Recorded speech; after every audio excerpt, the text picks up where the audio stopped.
transmissão ao vivo. Muito obrigado aí a todos vocês. Estamos transmitindo aqui ao vivo também pela América FM, Rádio América FM, e vamos falar hoje um pouquinho sobre, nós vamos fazer um curso sobre ciência política. E a gente vai fazer só uma introdução hoje aqui sobre o que vem a ser ciência política. Muita gente fala, eu não gosto de político, né? Eu não gosto de política, certo? Muita gente fala, eu não gosto de política, eu não sou político. Não é verdade, isso não é verdade. Meu nome é professor Martinez, eu sou professor de ciência política, sou advogado, sou também na área da esfera da pós-graduação de ciência política. Então a gente estuda ciência política. Nós todos somos políticos, né? A política é a arte de interagir com as pessoas, de interagir nas relações humanas. Toda interação humana é uma interação política. Então nunca podemos dizer que nós não somos seres políticos. Isso não é verdade. Nós somos seres políticos, sim. Nós podemos não gostar da política partidária, da política ideológica, da política de Estado, da chamada política legitimada, mas nós somos seres políticos. Essa é apenas a introdução. Nós vamos iniciar no final, já na semana que vem, o curso de ciência política gratuito para todos vocês. Será um prazer poder interagir com todos vocês durante esse curso de ciência política que a gente vai ministrar. E é importante que a gente tenha esse sentido. Para o curso de Direito, a gente nunca vai poder dizer, eu não sou um ser político, eu não gosto de política. Não. O curso de Direito, as normas, tudo está ligado à política institucional, à política de Estado. Não existe o curso de Direito sem essa política. Então, eu acredito nessa tese de que o direito não existe como ciência. O direito é o microsistema da ciência política. Então, estudar a política é muito importante. Política da boa vizinhança, como se chama no popular, né? Política de inter-relações, o politicamente correto, política com seus filhos, política com sua esposa, porque você vai depender das pessoas, você não pode viver sozinho, certo? Então, aqui é inquestionável que o universo, por exemplo, empresarial, tem profunda interface com o que acontece no mundo da política econômica. Exemplos não faltam para comprovar essa afirmação. Podemos citar desde o impacto que crises políticas podem ter sobre a economia de um país, passando por questões como a definição da taxa de juros pelo Banco Central, chegando até as políticas públicas de infraestrutura, segurança e bem-estar social. Atualmente, por exemplo, nós vivemos uma questão política, porque na realidade, se você for analisar, se você for estudar, você vai ver que o coronavírus, ele transformou as relações interpessoais das pessoas e trouxe também uma questão política, né? Nós vamos ter que mudar a nossa política, ou seja, o nosso comportamento na sociedade, o nosso modo de viver vai ter que ser mudado. O direito é o microsistema da ciência política. Nós temos que estar e não podemos estar dissociados das outras pessoas. E assim nós estamos lidando com a política. Em outras palavras, a política diretamente afeta a dinâmica das organizações empresariais, não empresariais e pessoais, e por essa razão é fundamental que todos nós, desde o administrador, do contador, do advogado, do médico, possam conhecer o que vem a ser a política. E a política institucional tem que ser conhecida por todos nós, para que possamos decidir melhor, por exemplo, no voto, e assim mudarmos a nossa vida como um todo. Para tratar essa questão, nós vamos utilizar a argumentação desenvolvida por Dallaire, 2004, página 8, em seu livro, que ele nos diz o que é participação política. Segundo ele, a palavra política tem origem grega, sendo especialmente importante para a compreensão de seu sentido o exame da obra do filósofo Aristóteles, que viveu em Atenas no século IV a.C. Os gregos davam o nome de polis às cidades, isto é, ao lugar onde as pessoas viviam juntas. E Aristóteles disse e afirmou que o homem é um animal político, porque nenhum ser humano vive sozinho e todos precisam da companhia um dos outros. Precisamos um dos outros, né? Assim sendo, a política se refere à vida na polis, ou seja, do termo grego, a vida nas cidades, ou seja, a vida em comum, as regras de organização dessa vida, aos objetivos da comunidade e as decisões sobre todos esses pontos. Isso nos traz no livro de Dallaire, 2004, na página 8. Então a política é muito importante.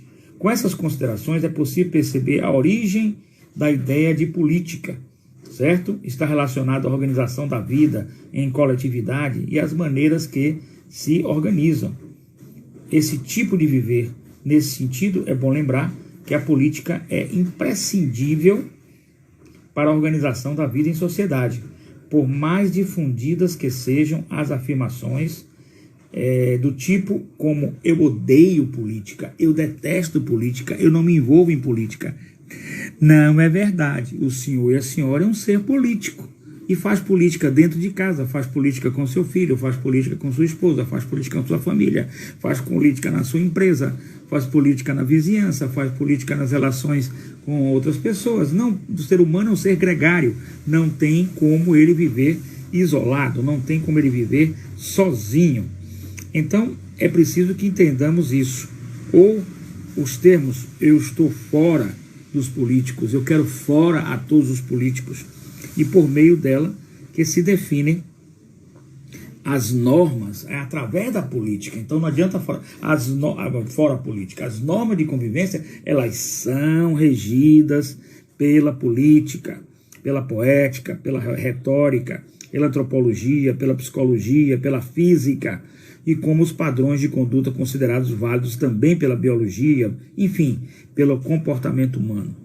Uma questão importante a ser lembrada é que as mudanças da história promoveram profundas alterações na forma de organização das sociedades. Aí, por exemplo, nós temos a política, hoje é diferente do que era no passado. A política se toca com a sociologia. Nós temos a diferença do que era no passado. O que era no passado? No passado nós tínhamos a mulher que não podia votar. Hoje a mulher vota, pode votar e pode ser votado. O que foi que modificou isso? Foi a política, foi os movimentos sociais que modificaram isso. E aí, nesse ponto aqui, nós estamos fazendo a introdução à política, uma questão importante que as mudanças e o fato social, eles afetam o núcleo do conceito de política, que continua o mesmo, igual, sem tirar nem pôr, desde a época da Grécia Antiga. Para ilustrar esse significado histórico da vida e da ideia de política, como ação e organização da vida em coletividade, retiramos o exemplo da apresentação do livro O que é Política, de Wolfgang Liumar, em 2004. E aí nós vamos ver a página 7 e 8 do que ele nos fala. Ele nos fala que a vida em sociedade, a vida em coletividade é o exercício do ser e do animal político que é o ser humano. Então o ser humano é um ser político, precisa se relacionar. E, evidentemente, que nós precisamos melhorar as nossas relações sociais.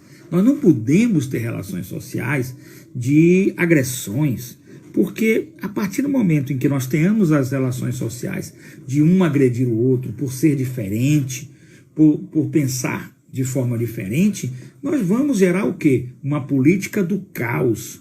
E o que é a política do caos? A política do caos é a política de que todos brigam com todos, um verdadeiro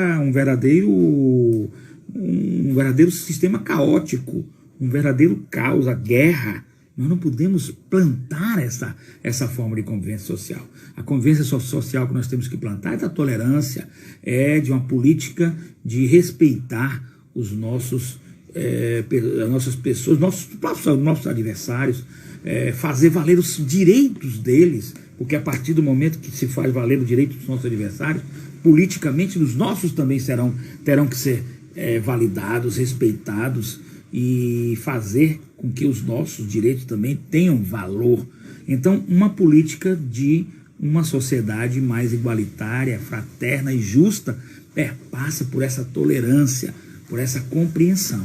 E perpassa também por libertar o ser humano de o que nós podemos chamar de ignorância. Porque não podemos aceitar a anticiência, não podemos aceitar o irracionalismo. Isso é o tempo das cavernas, o tempo das guerras, do caos, em que você via uma guerra hoje, uma guerra amanhã, e ninguém conseguia viver, todo mundo morria cedo. Nós temos hoje uma sociedade que temos longevidade para os idosos. Por quê? Porque existe uma política de respeitar o ser humano na sua integridade física. Não se tem mais o duelo como tinha antigamente.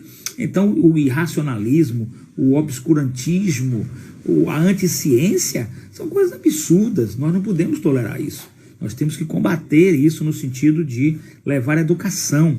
Esse é o nosso propósito aqui da radiojure.net, www.radiojure.net. Veja nossos vídeos, veja nossos 24 horas no ar, 7 dias por semana, com vários programas, só cultura, só educação, só ciência, certo?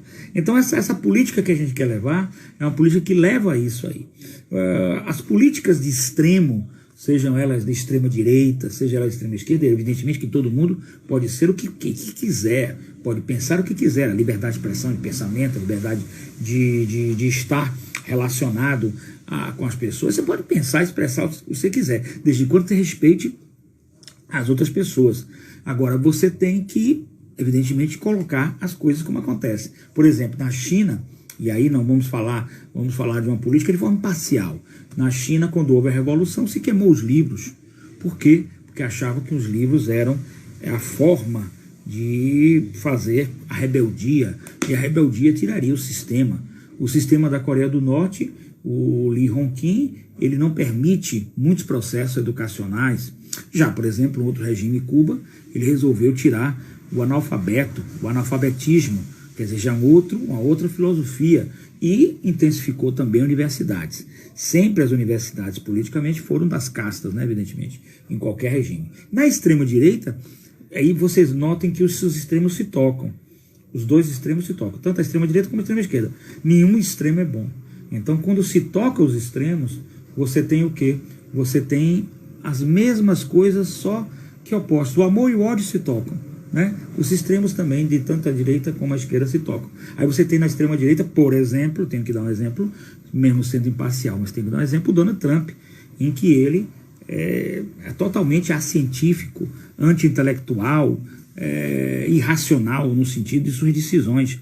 E o povo passou a adotar. Por que o povo adota uma extrema-esquerda, uma política dessa? Porque o povo se cansou de uma espécie, entre aspas, né, de uma conversa bonita, mas que não diz nada com nada e que não chega a lugar nenhum.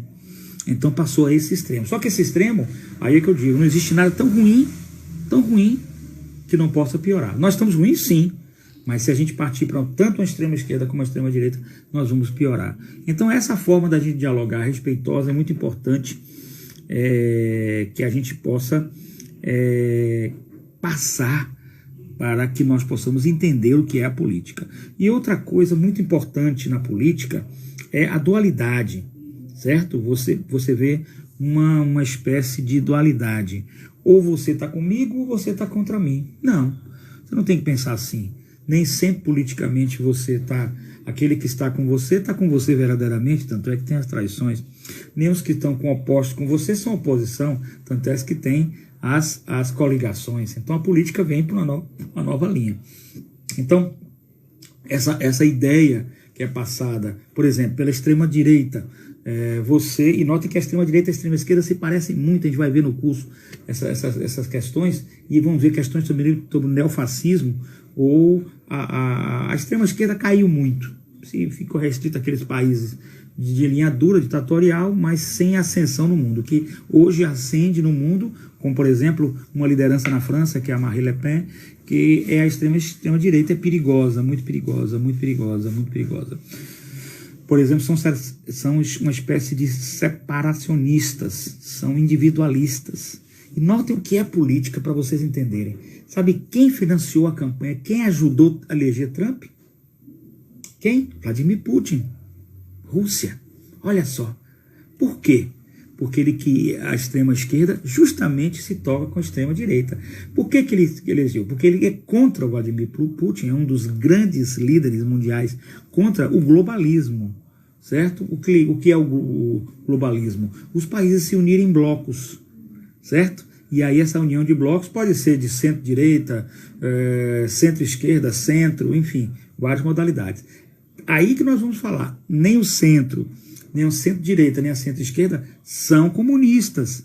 E aí você vê a extrema-direita repetir o mesmo conceito errado, conceito cientificamente não tem base nenhuma. Ah, são comunistas. Por exemplo, no Brasil, eu tenho que dar exemplos práticos, mas eu não estou aqui nem de um lado nem de outro. Eu faço uma análise mais fria. Por exemplo, os adeptos de Bolsonaro, respeito muito a todos, né? Só não respeito atos de intolerância, aí não, mas de agressões. Mas fora disso, respeito. Pode ter seu pensamento, mas não ser intolerante, não ser irracional, não a anticiência. Mas você pode apoiar, lógico, não tem dúvida nenhuma, a liberdade sua. Mas, por exemplo, você dizer, olha, o Dória tá brigado com o Bolsonaro e o Dória é de esquerda. Não é verdade, é mentira. O João Dória é de direita. É uma divisão na direita, como existe uma divisão na esquerda. Entendeu? Então tem que entender bem a política. O Rodrigo Maia é de esquerda, é comunista. O Dória é comunista, o Rodrigo Maia é comunista, a Globo é comunista. Não é verdade, é mentira. Nem a Globo quer implantar o comunismo, nem o Rodrigo Maia quer implantar o comunismo, nem o Dória quer implantar o comunismo. O Dória é de direita. O Rodrigo Maia é de direita, o pai dele é empresário, o César Maia. O Dória é empresário. A Globo tem negócios, tem empresa, então não são de esquerda.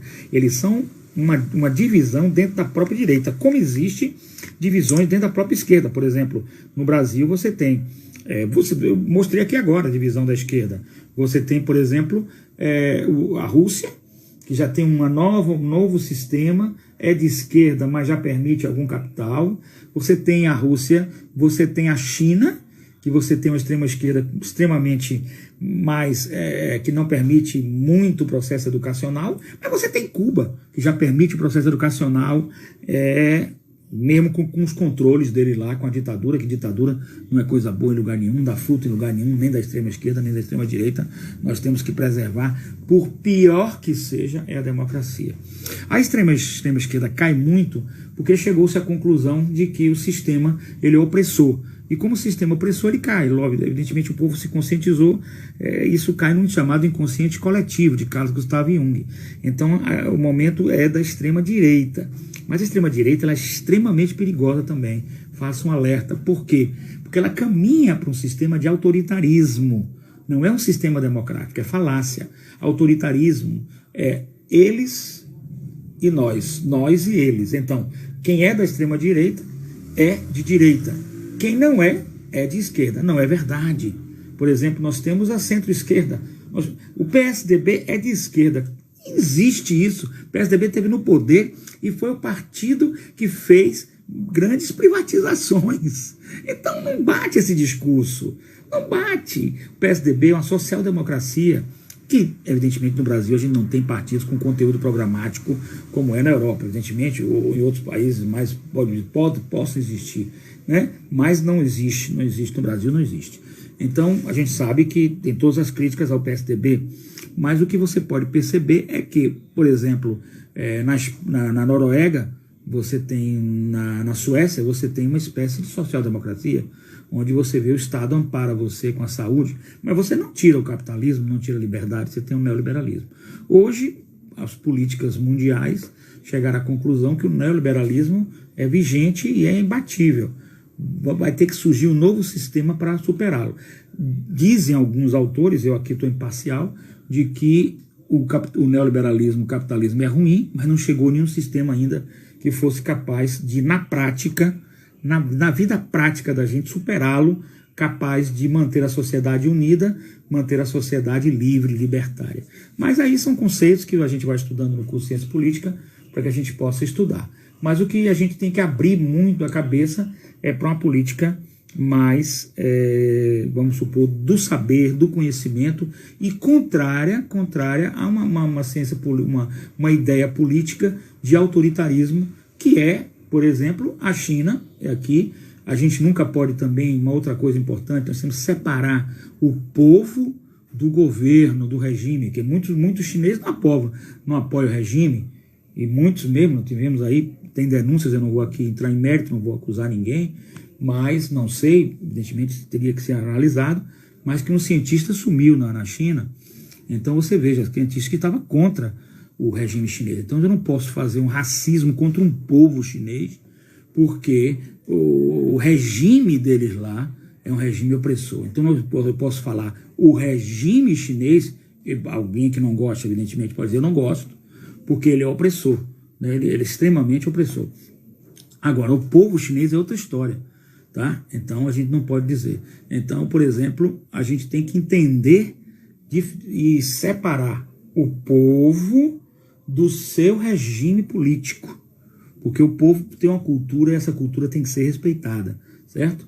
Evidentemente. Então, por exemplo, o termo, o vírus chinês é um racismo, na minha opinião, um racismo, porque você está atingindo todo o chinês que passa aqui na esquina, aqui no Brasil, ele pode ser vítima, inclusive, de violência com esse racismo, que as pessoas ficam com raiva do coronavírus e achar que o chinês é culpado. Não, o regime chinês pode ter culpa. Por exemplo, as hipóteses que estão se aventando aí, eu não estou dizendo que seja verdade, que não esteja, eu estou apenas falando de forma imparcial de um lado do outro, sem querer julgar nada. Os cientistas dizem que, por exemplo, Átila Yamarino disse que não existe possibilidade de ter sido criado em laboratório o coronavírus, o Covid-19.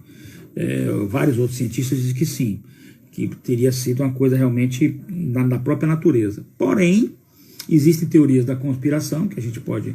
Nada na vida é uma verdade absoluta, tudo é muito relativo. A gente tem que ter muita cautela no nosso pensamento, né? E tem um ditado muito interessante: não morra por suas ideias. Elas podem estar erradas e sua morte ter sido em vão. E você observa que suas ideias podem ser hoje uma e amanhã pode ser outra.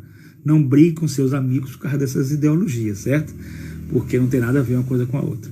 Então, falaram aí, um cientista, o Nobel da Medicina, deu um vídeo aí, não assisti ainda, para ser honesto com vocês, falou que teria sido um experimento feito no laboratório da China e que teria escapado esse coronavírus. É uma hipótese.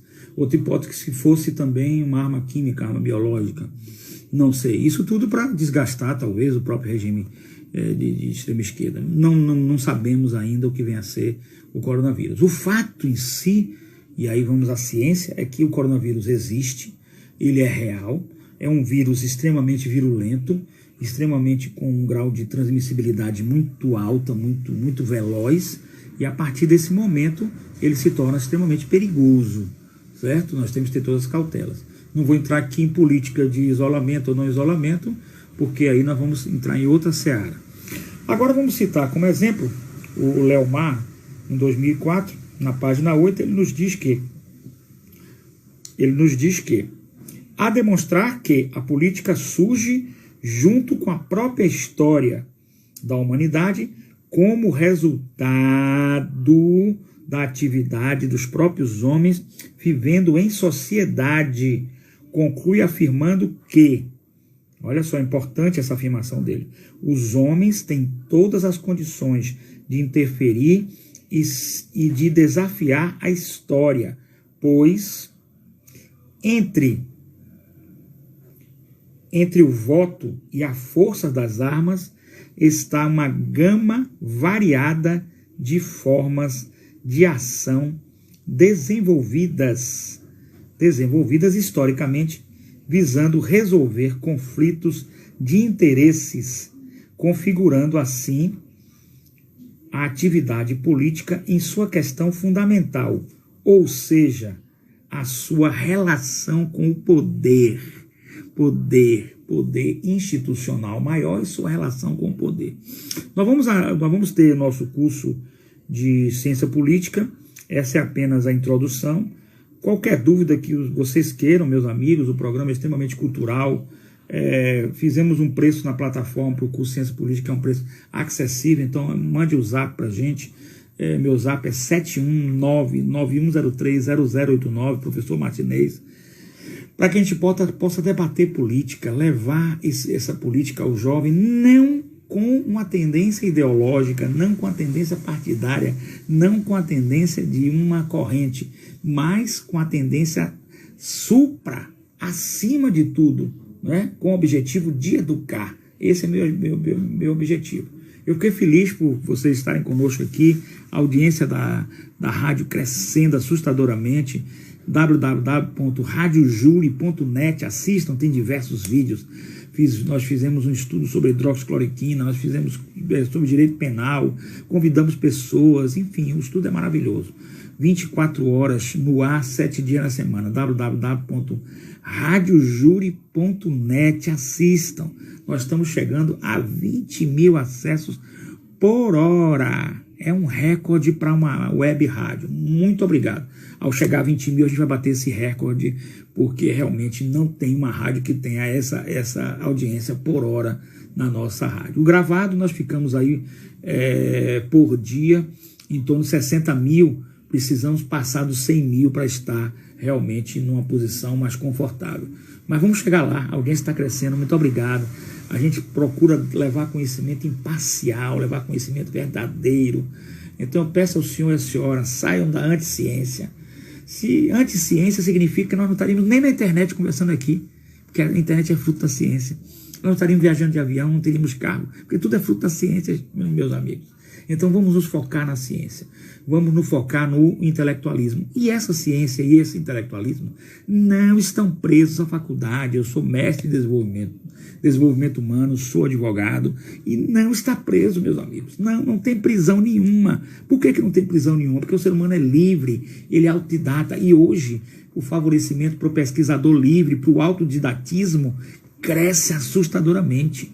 Nos Estados Unidos já existem, em outros países mais desenvolvidos, pessoas autodidatas que entram na faculdade apenas para concluir algum tempo mínimo, ou para fazer o seu TCC, trabalho de curso de conclusão, porque o título não é tão importante quanto o conhecimento, e a faculdade não aprisiona o conhecimento na universidade. Quem fala para vocês é um professor universitário que fez mestrado, doutorado, diversas pós-graduações, e é professor. Então eu não tenho que ficar preso à faculdade. Lógico, a faculdade ela vai aprimorar seus conhecimentos, a escola de segundo grau, a escola de primeiro grau, aprimorar, mas não é essencial. Tem gente que gosta de estudar. Eu conheço um amigo meu aqui no Brasil, que é um excelente pesquisador de medicina, apaixonado por medicina, e ele nunca pisou na faculdade de medicina. Ele dá aula se você quiser falar hoje de coronavírus, ele dá aula para mim, inclusive, qualquer pessoa. É um autodidata. Então, é isso que a educação tem que fomentar. Nós temos agora a internet e a oportunidade inédita. Antigamente os livros eram nas bibliotecas fechados, caríssimos. Hoje nós temos uma grande gama de informação que lhe permite selecionar a informação melhor. Então, não vamos ficar nessa de anti-intelectualismo, de anti-ciência, obscurantismo, de mitos, aceitar um mito, certo? E aí eu vou falar de um mito como do outro. Vou aceitar um mito, Lula na época era um mito. O Bolsonaro aqui é um mito, o Trump é um mito. Não. Tanto Lula como Bolsonaro como o Trump são seres humanos. E como seres humanos são pessoas que têm defeitos, que têm qualidades, né? Nenhum ser humano é totalmente perfeito, todo mundo tem seus defeitos. Então tirar um pouco essa mitologia da nossa cabeça, né? Essa ideia de que uma pessoa é aquele santo, aquele salvador da pátria. E saber que a pessoa tem suas qualidades, tem seus defeitos, como eu, como o senhor, como a senhora, como qualquer pessoa, certo? Saber também que o poder não é para você ficar preso a ele. O poder é um poder institucional, da res pública, coisa pública. Então nós temos que ter mais estadistas, pessoas que queiram servir a nação brasileira e se desprender do poder. Eu dei minha cota, agora eu passo para outro, mas não se desapega do poder, né? Em nenhuma parte do mundo, né? O próprio Trump quer se reeleger a qualquer custo. Trouxe algumas vantagens para os Estados Unidos, evidentemente, com a política dele agressiva contra o mundo, colocando o mundo, emparedando o mundo, mas trazendo benefícios para os Estados Unidos, não tem dúvida nenhuma. certo? Mas será que essa é a melhor forma de você conviver com o mundo que você precisa? Só traz benefício para você, você fica bilionário e os outros não ficam? Não, talvez não seja essa a melhor política. Poderíamos pensar em uma política que você cresça economicamente, que as outras pessoas também, outros países também cresçam, né? Eu digo que a extrema-direita, eu pessoalmente vejo com muito perigo, tanto a extrema-direita quanto a extrema-esquerda. Os extremos são perigosos. As ditaduras, o autoritarismo, seja de um lado ou de outro, são perigosos.